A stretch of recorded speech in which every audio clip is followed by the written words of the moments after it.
want to bring in CTV News public safety analyst, former OPP Commissioner Chris Lewis into the conversation. Chris, likely unexpected move in a situation of this nature. Give me your thoughts on what you just heard from the chief coroner, who is, again, sounds like he wants to examine the entirety of what led up to this and what could happen for future public safety issues. Yeah, thanks very much. Really, I think it's a great idea to announce a coroner's inquest. There's been so many calls for a public inquiry, which would cost a huge amount of money and take years, whereas the coroner's inquest is really not an adversarial type of thing. They're not looking to assign blame or guilt or find somebody guilty of an offense. It's really a fact-finding mission.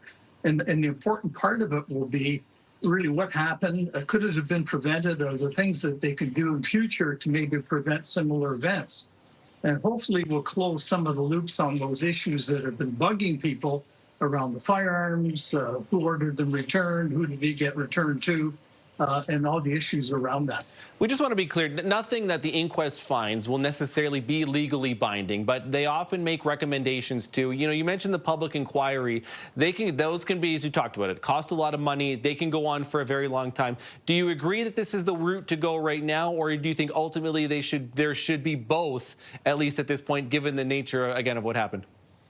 Well, it all depends on the public outcry following the inquest, I suppose, and whether or not they feel the questions were answered that really ensure that, in their view, that the right things have come out, and that the RCMP, particularly with regards to the guns and some of the allegations against them, which may be totally without foundation, but whether or not they occurred and how. So I think we have to let the coroner's inquest run its course, and then the powers that be will have to make a decision whether there's any need to or anything to be gained by going further with a public inquiry.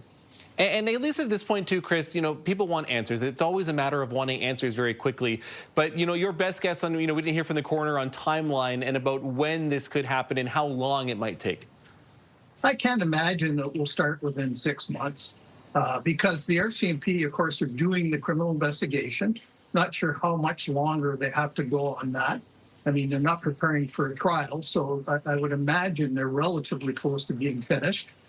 Having said that, the coroner will have specific things that he wants to look at that may or may not have been a part of the criminal investigation, but more around processes and systems. Like, for example, the ability for mental health professionals to assist people in a small community that's far away from a big city.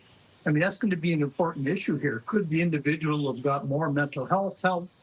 Should there have been more processes in place to identify a person who may be on a real destructive path? And then, of course, the whole issue around the firearms.